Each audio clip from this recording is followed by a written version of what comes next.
नमस्कार, कसे आहेत तुम्ही सगळे? मस्त मजेत. जेवण वगैरे झालं का? माझ्या मुलाचं दुखतंय आणि माझ्या नवऱ्याला नालेक माणसाला शिवायचं नुसतं पडले, नुसतं भांडणाचं पडले. इथं मुलाचं दुखतंय, त्याला दवाखान्यात न्यायचं आहे. त्याला मी म्हणले की त्याला ताप आली दवाखान्यात चल. 3-4 दिवस आधी त्याला काय झाले, त्याचे बोटं आहेत ना, हे सगळे हाताचे बोटं सगळे सुजलेले. 3-4 दिवस आधी त्याला दवाखान्यात नेलं. त्याला इंजेक्शन्स म्हणते, औषध येते दिलं, औषध पाजलं, बोट सगळे राहिले, पण एक हे मधलं बोट आहे ना त्याचं खूप सुजले आणि दुखते. त्याला हात लावला तरी दुखते, तो हात नाही लावून देत. आणि त्याच्यामुळं मला वाटते त्याला कणकणी आली, त्याला ताप आली. रात्रीपासून रात्रीभर त्यांनी मला झोपून दिलं नाही आणि नुसतं रडत होता. असं झोपूनच देत नव्हतं. झोपलं की खाली टाकलं की नाही का रडत होता, डचकत होता. म्हणून मी त्याला म्हणलं सकाळी की दवाखान्यात जाऊ, तर त्याचं भांडणं सुरू आहे. दवाखान्यात घेऊन गेलं, त्याकडे लक्ष दिलं तर भांडण कोण करणार मग? त्या दिवस फुकट जाईन ना भांडण नाही केल्यावर. दलिंदर माणूस आहे, एक नंबरचा नालायक माणूस आहे. त्याला इतकं समजून सांगितलं तरी पण त्याला डोक्यात काही अक्कल घुसत नाही. त्याच्या त्याला म्हणलं माझ्याकडचं जाऊ दे, लेकराचं तर जरा लक्ष दे, लेकराकडचं लक्ष दे, लेकराची तर जरा काळजी कर. हे बघा, दाखव पिलू असं बोट, असं नीट दाखव. हे बघा, हे मधलं बोट.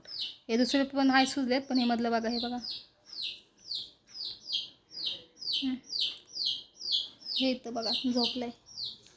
हाय कर. हाय, नमस्कार. सबस्क्राईब करा, लाईक करा, करा. माझ्या मम्मीला सपोर्ट करा. माझ्या मम्मीला सपोर्ट करा. त्याला औषध पाजले मी, तापीचं घरात होतं ते औषध पाजलं तर त्याची ताप गेलती. आता परत त्याचं अंग गरम झाले थोडं थोडं. हे काय परत वाढायला लागले ताप गेलती त्याची, म्हणजे कमी झालं. औषध पाजलं ते 6 तासांनी परत ताप येते म्हणले. तर आता मला दवाखान्यात घेऊन जायचं त्याला. तर त्याला म्हणलं दवाखान्यात घेऊन जा, मुलाकडे लक्ष दे, भांडणाचंच तुझं लक्ष आहे, भांडण जरा कमी कर, मुलाकडे लक्ष दे.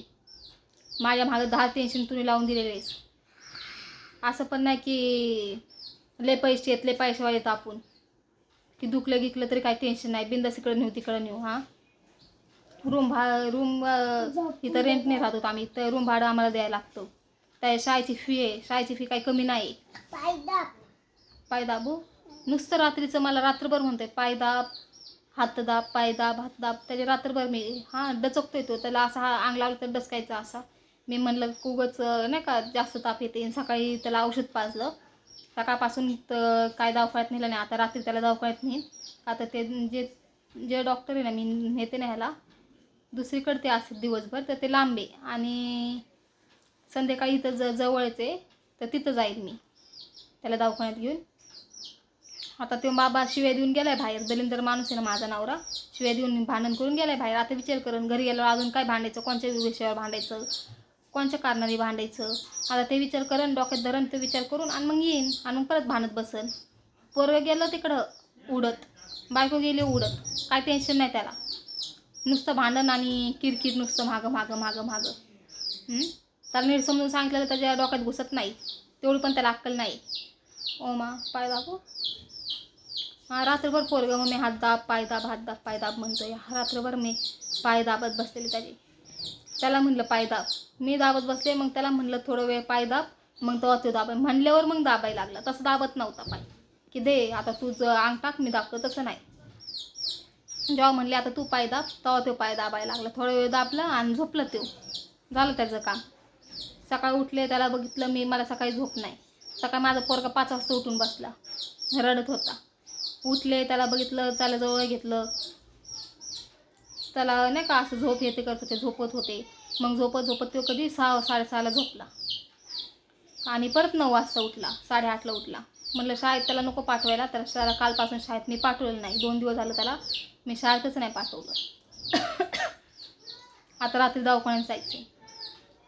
आता काय ना, हे कसं झालं, दुखते ना लय, दुखते ना पिलू. दाखवते पुढून पण बघा, हे सगळं निळ लाल लाल झाले बघा. हे पुढून पण दिसते हे. तरी पण त्याला माया येत नाही दलिंदर माणसाला, कुत्र्याला. बाय कर, बाय कर, बाय कर. नमस्कार, बाय बाय. आता बरं वाटते तर आता मस्ती करतोय, नाही तर एकदम शांत होता.